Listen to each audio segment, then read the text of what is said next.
अश्वमेध जग के अश्वमेध जग के घोड़ा छोड़ल गई। वो घोड़ा पूरा विश्व में भ्रमण कैलस।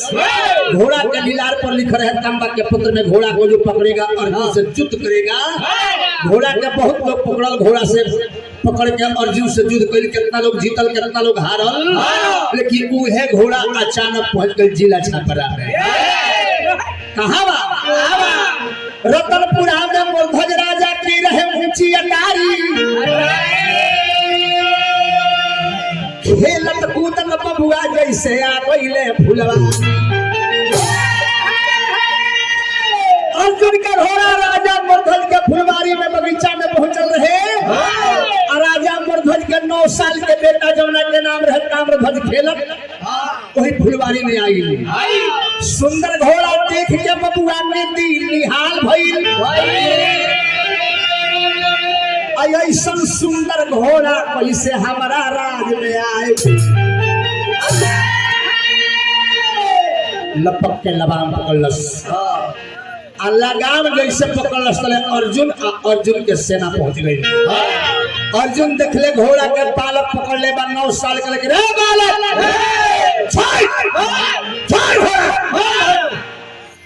घोड़ा छोड़ा जल्दी से, सेठी शान भुला जाई।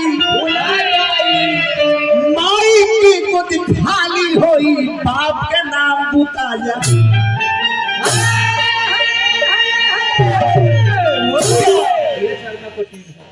कहले अर्जुन की माई बाप के अकेला लड़का बड़ो, ये गोदी को बड़ो, का लागल बड़ो, फूल के नाम बुतावे के चाहता क्या चमड़ी पर इसी बात इसी पे छोड़ घोड़ा। कलश लड़का की ना छोड़ो, ऐसे कि हमरा बिना इजाजत के हमरा राज में घोड़ा प्रवेश कैले बा, तो घोड़ा हमार हो। अर्जुन कहले कि रे बालक घोड़ा छोड़ो ना तो काम गड़बड़ा जाई। आगे बढ़ जाई तो गर्दन कटा जाई।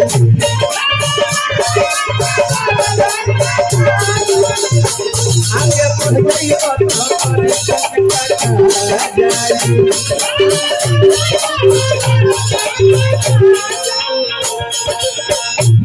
अब ही बालक बाड़ो कोमल बदरिया बा।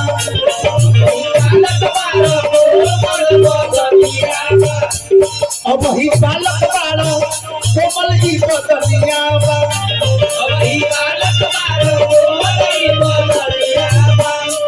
अपना बाबूजी के चमकत चंदनिया बा।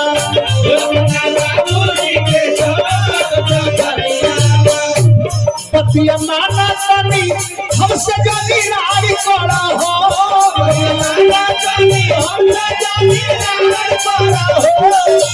घर के चंदनिया घोड़ा छोड़ो ना तो काम गड़बड़ा जाई।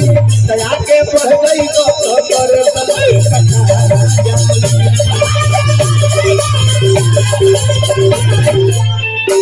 आगे बढ़ गई तो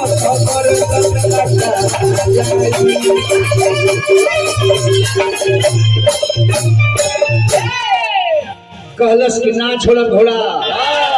अर्जुन कहले कि पढ़ता घोड़ा के लीलार पर काली खोलबा। कहलस कि पढ़ले नहीं तो पढ़ब ना आ धल लेबे तो छोड़ब।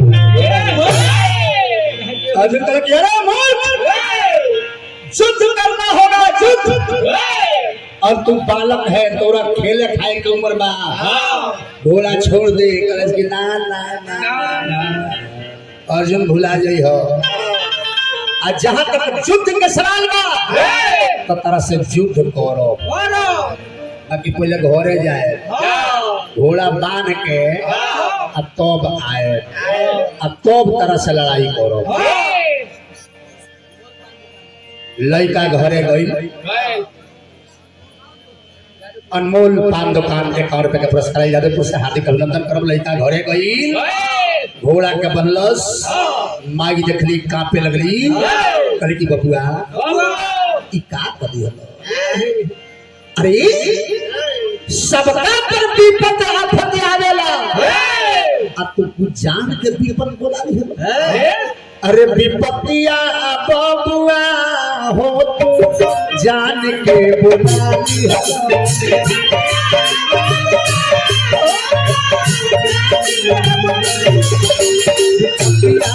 बबुआ हो तू जान के बुलाली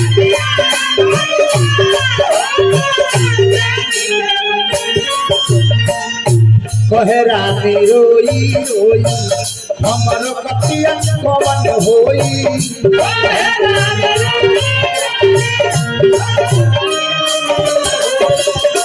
कहे रानी रोई रोई हमरो कतिया पवन होई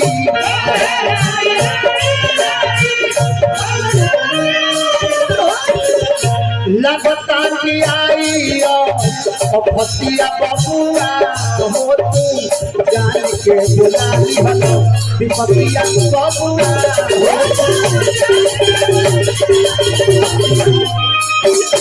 तू जान के बुलाली हलो विपतिया बबुआ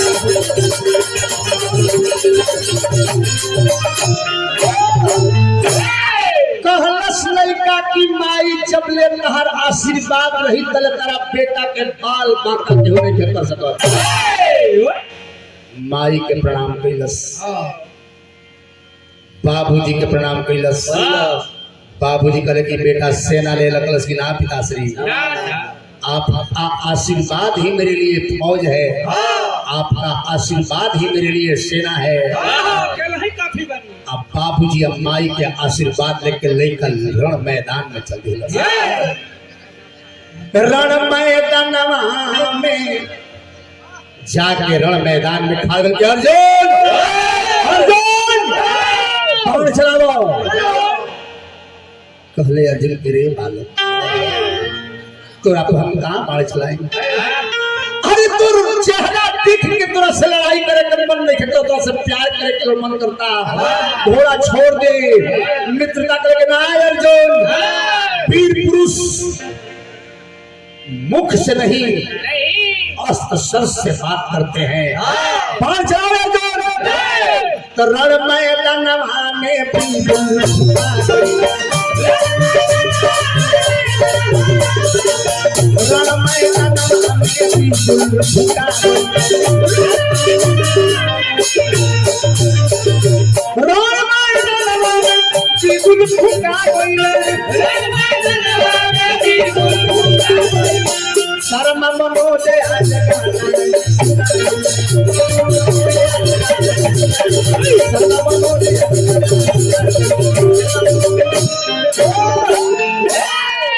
बाण चले लागल लड़ाई के मैदान में अर्जुन के जितना बाण रहे धनुष रहे 9 साल के बालक बाण के धनुष के काट के चकनाचूर कर धलस आ एगो बाण बनस देखी भैया पिता के आशीर्वाद में उ शक्ति होला पिता के प्रणाम करके पिता के आशीर्वाद लेके एगो बाण मरलस की राजा मोध्वज के लइका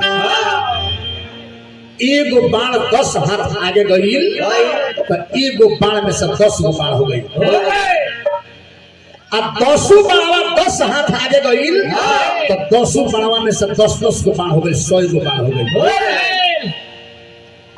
100 गो बाण मिल के 10 हाथ आगे गईल तो 100 बाणवा में से 10 गो बाण हो गई 1000 बाण हो गई 1000 बाण जब 10 हाथ आगे गईल तो 1000 बाण में से 10 को बाण हो गई तो बाणवा 10,000 हो गई अर्जुन के लगे 10,000 सेना रहे 10,000 बाण एगो बाण से 10,000 बाण भइल 10,000 बाण अर्जुन के 10,000 सेना के सीना में जाके लागल 10,000 सेना तोरे पर चिप अर्जुन से बस कह दे तारा के मुंह आए ना तारा से अभी बहुत खेला करे तारा के मुंह आए ना अर्जुन के मार के बेहोश होके अर्जुन के रथ पर बांध देलस आ रथवा हसीनापुर को लौटा देलस उहे हसीनापुर में अइले आ हसीनापुर में अइले होश आइल तो भगवान कन्हैया के लगे रोवे लगले कि हे कान्हा महाभारत के युद्ध में कोनो बड़का वीर से हम हारल हती तो हमरा दुख ना हुई। महाभारत के लड़ाई जीते वाला वीर के एगो 9 साल के बालक काहे हरा देलस। हो रौरा भक्त के हम दुनिया में सबसे बड़का राउर भक्त हई। तो भगवान कन्हैया कहले कि नाय अर्जुन ई तहार भूल बा, तोहरो से बड़का बड़का भक्त की धरती पर हमार बारे। तो अर्जुन कहले कि मानव ना हम देखो कि हमारा से बोल राउर भक्त की पृथ्वी पर के बा। तो भगवान कन्हैया कहले कि चलो हम दिखावत तानी। दोनों आदमी साधु के रूप बना लिहले आगे चलले तो जमराज से कहले कि जमराज तुम बाघ के रूप धोलो अब तू हमनी के संग चलो। तो साधु के रूप धइले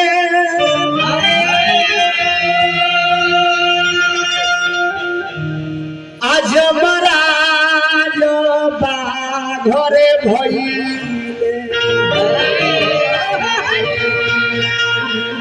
किया हो मोरे रामा चलल बाल राजा के भावा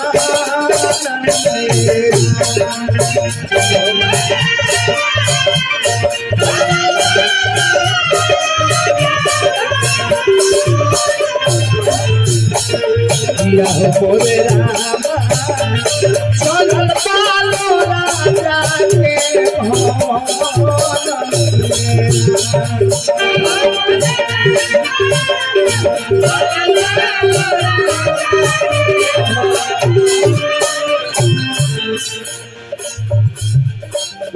सारा मनोजागाई सभा में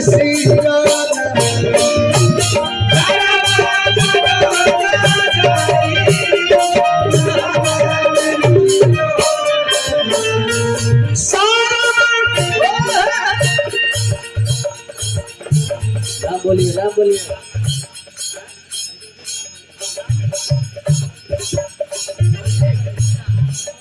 अशोक हलवाई जी जादवपुर से पुरस्कार दिल बनी हार्दिक अभिनंदन करब।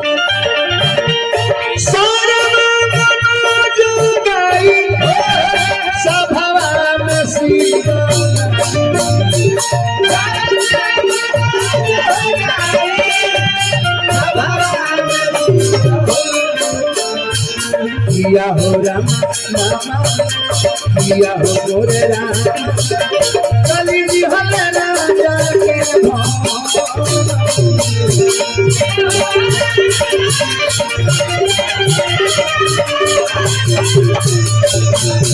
किया हो गोरे राम कली जी हल्ला राजा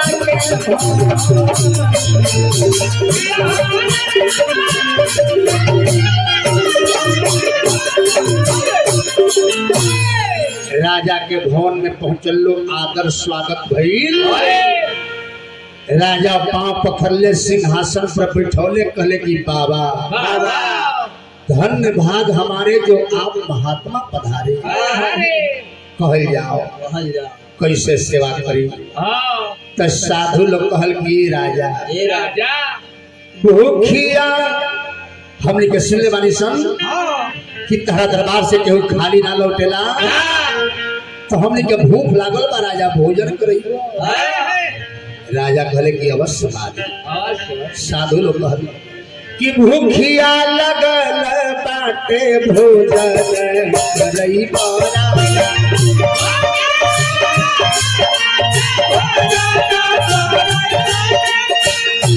भूखिया लगल बाटे भोजन करई राजा।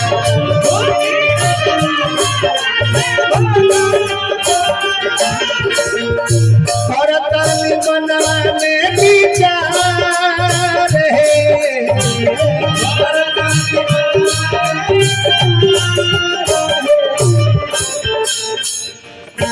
सुन ले बानी तारा घर से खाली केहू नहीं जाना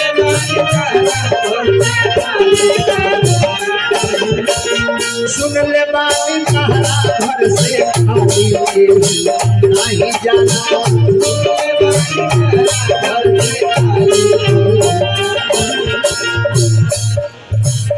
हमने पकड़ उपकार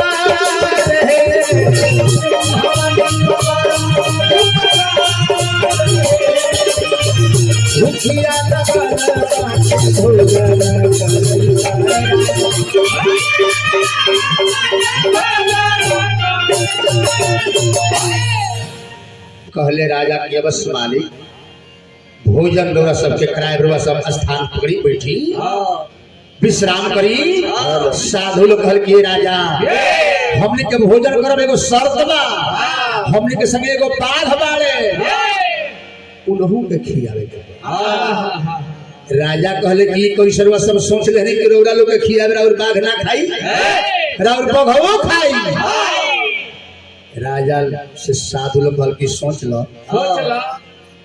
बाघ घास ना खाला बाघ मांस खाला आज ले तू एगो छिउटियो न खमुले आज ले मुंह अइबो ना तले मांस मिली ना अब बाघ के ना खिएब तो हमनी के तरह घरे खइबे ना करू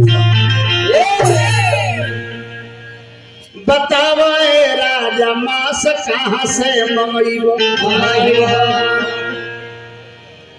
राजा सोचे लगले आंख से आंसू बरसे लागल कोनो उपाय नहीं थे सुझल साधु लोग कहल कि राजा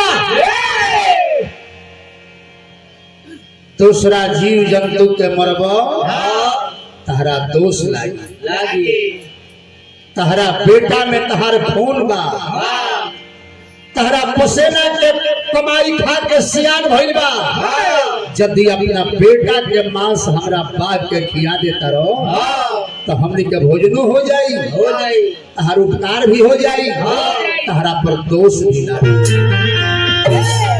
राजा कहले कि मालिक के लड़का पर जितना हमार हक बा उतने ओकरा माई के हक बा तनी स्थान ग्रहण करी हम जाके ओकरा माई से पूछ लिया तनी तब कोनो निर्णय लिहल जाए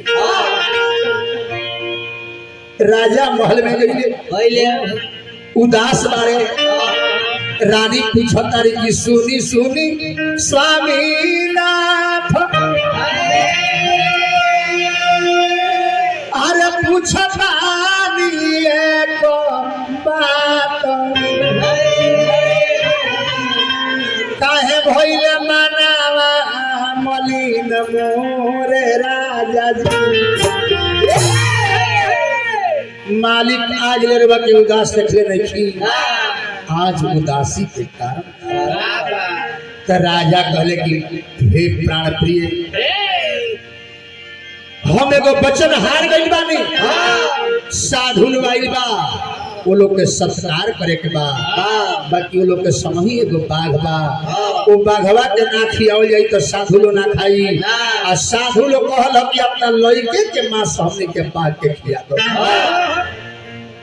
तो हमरा से ज्यादा तहार हक बा हम वचन हार गइल बानी रानी हम वचन हार चुकल बानी साथ दे कि नहीं बताओ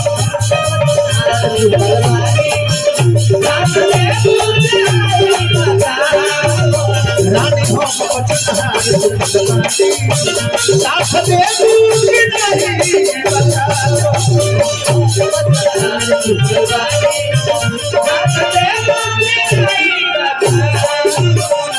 रानी कहली कि हम तैयार बने रौरा खुशी में हमारा खुशी बा लेकिन लड़का से तनी पूछा जाओ लड़का से पूछाइल तो कलश की बाबूजी हम राउर लड़का है राउर आदेश हमार मात राउर आदेश बात हम तैयार बने दोनों प्राणी लड़का राजा रानी साधु लोग लगे पहुंच गई और साधु लोग से कहल कि मालिक हे महात्मा हमने तैयार बने जा अब बोली बस रे तो साधु लोग कहल कि राजा एगो शर्त बा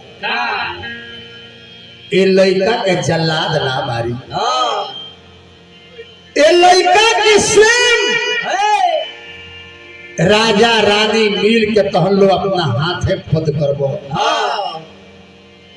आ तो पास हमारे बाग खाई आ खबरदार केहू के आंख से आंसू ना गिरे के चाहिए।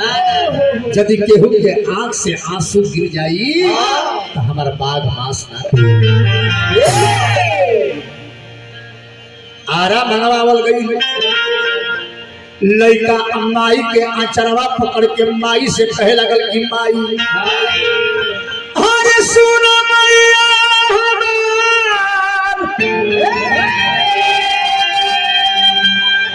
सुन मैया हमार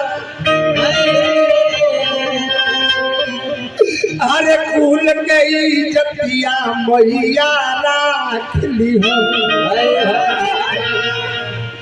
गिर नहीं अखिया से धार अरे कुल के इज्जतिया मैया राख ली जय हो बबुआ के भुलाई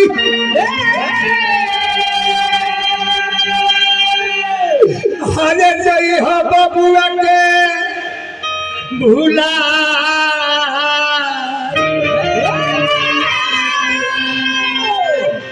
साधु के सत्कार ठीक से करी हम माई कुल के प्रतिष्ठा में दाग ना लागे। आज माई बेटा के प्यार भुला दी हम माई। रानी कहली राजा से कि जब ले लड़का के मुंह देखे लड़का के माथा पर आरा ना चली हम लड़का के पीछे रहो। रानी पीछे हो गई, राजा आगे हो गई, लड़का बीच में हो गई। प्रजा बिगड़ा गई, राजा पागल हो गए। प्रजा लोग आपस में बात करे लेकिन राजा से बोले के हिम्मत ना रहे, राजतंत्र रहे, जो राजा कहेगा वही सत्य है। आरा धरा गई लड़का के मुड़ी पर, बबुआ के मुड़िया पर यारा खिंचाए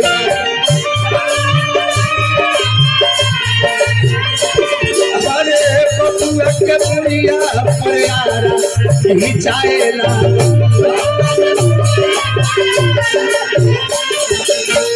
बबुआ के मुड़िया पर आरा खिंचाएला बबुआ के मुड़िया पर यारा खिंचाएला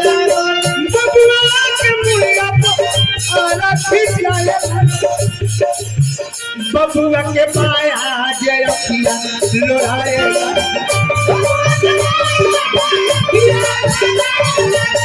बबुआ के पाया जय अखिया लोराए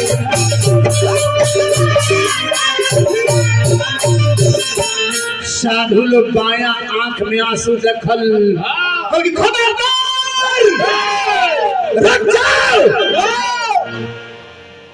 राजा देखो तेरा बेटा के बाया आंख से आंसू गिरता, आवाज आई पूछल जाओ। जब कष्ट होला तो दोनों आंख से आंसू गिरेला, सिर्फ बाया से कहे गिरता।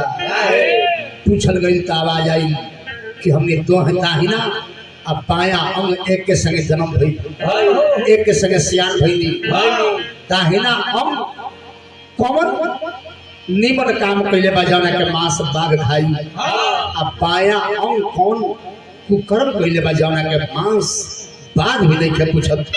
यही से बाया आंख से आंसू गिरता, लड़का के आधा आधा कर दिया गई, बाया अंग के कफन में लपेट के घर में रख दिया गई। रानी भोजन बनौली, साधु लोग के परोस दिली, बाघ के मांस परोस दिया गई। साधु लोग कहल के राजा तोहरो लोग भोजन करे बैठे, यदि तहरा लोग भोजन ना करब तो हमनियों के भोजन ना कर।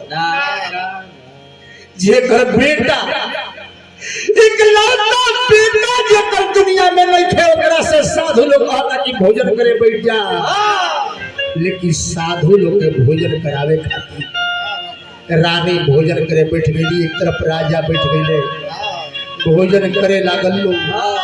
आधा भोजन जब कलिहल लो तो साधु लोग कहल कि राजा राजा पानी पानी चलावे के बाद राजा प्यास लागल बा। राजा सोचले कि उठ के पानी चला दी, कहल कि खबरदार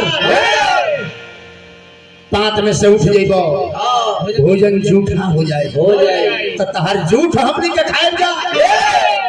राजा कहले कि साधु लोग हे महात्मा एगो हमरा कुल के दीपक ओकरो के हम काट के रौरा सबके बाग के आगे परोस दिए।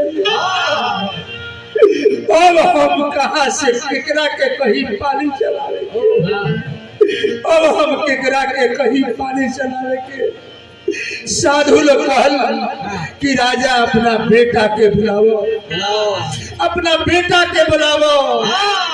राजा कहले कि बेटा मरल बेटा कहाँ से आई, मरल बेटा कहाँ से आई मालिक। साधु लोग कहल कि बुलावो। राजा कहले कि बेटा ताम्रध्वज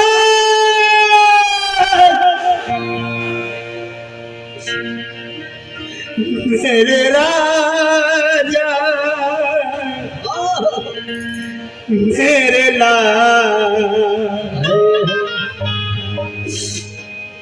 तुझको ढूंढूं मैं कहाँ,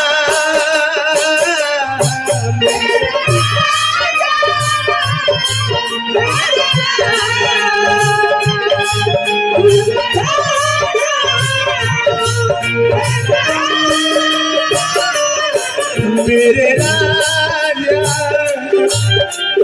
मेरे लाल तुझको ढूंढूं मैं कहाँ।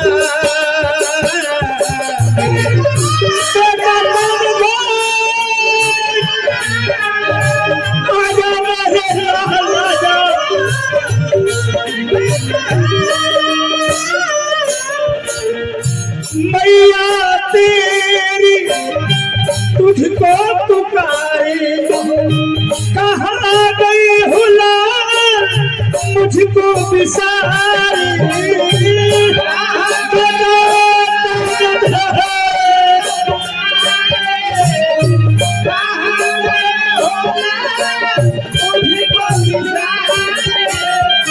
मैया तेरी तुझको पुकारे कहाँ गई हो लाल मुझको बिसारे। आजा वापस आजा मेरे राजा मेरे लाल तुझको ढूंढूं मैं कहाँ।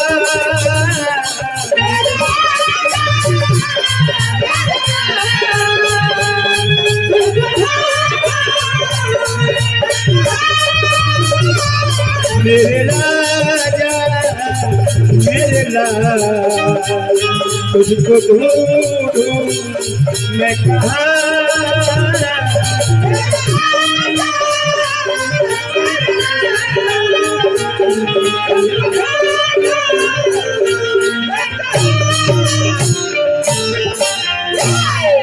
माता पिता का पुकार सुन के बाया अंग जौन कफन में लपेट के रखा रहे पलंग पर, धीरे धीरे देहिया दुलरुआ धीरे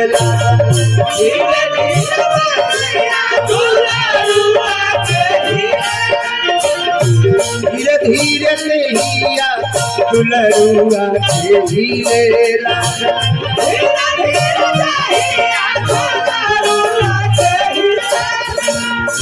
देहिया में आई गई जान है,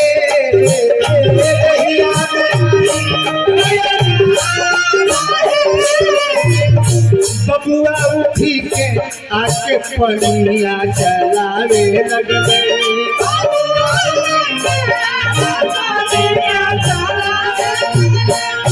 बबुआ उठी के आके पनिया चलावे लगले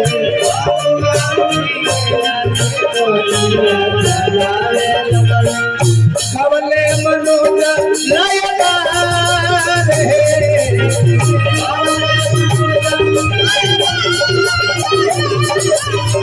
धीरे धीरे देहिया उतरुआ